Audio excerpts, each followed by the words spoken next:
Welcome to the Hands-On Art ceramic painting tutorial presented by Ambrosia. This is available in PDF format if that's easier for you to follow, and will be available on our website and in the studio. We'll begin by wiping down the surface with a wet sponge.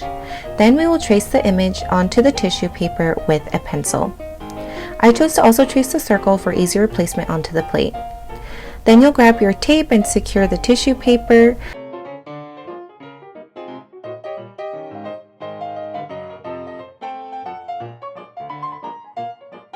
Grab your Sharpie, and then you'll begin tracing with that Sharpie. This is permanent, but don't be too worried about it being perfect. We'll be painting over all of this and adding a liner at the end.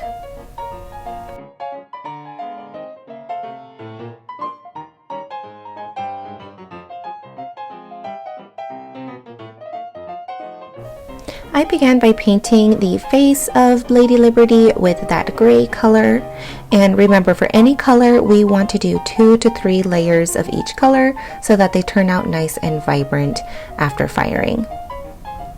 Then after that, we are going to fill in the sunglasses area, both sunglasses, and the hair with white. And again, 2 to 3 layers.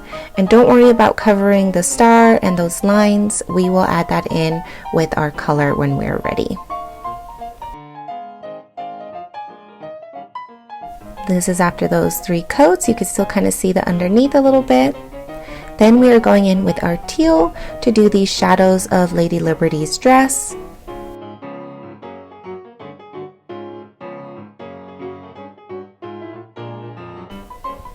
And then we go in with that jaded color to do the rest of the dress, and then that same color for the top of the crown area.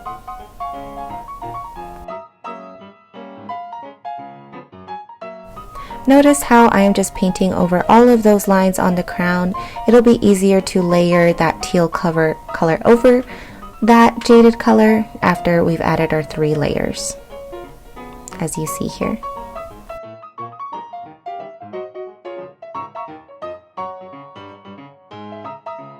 And now we are ready to go in with our speckled red, and I am starting with these glasses and using a very thin brush to add in those stripes, and just going very slow and constantly dipping my brush into new fresh paint. If it's not wet enough, it won't glide on as expected. Now I'm going in with a speckled blue and doing the outline of that star, and then filling that whole area in after the circle is outlined.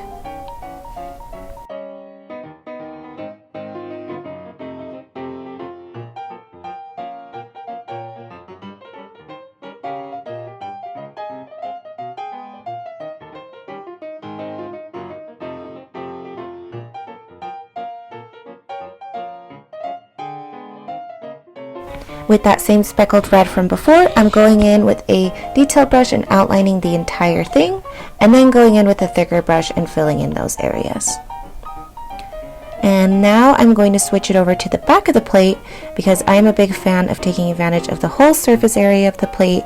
So we are going to paint that whole area red, and then I always like to add in the date the plate was created. So I'm just going to add in 2024.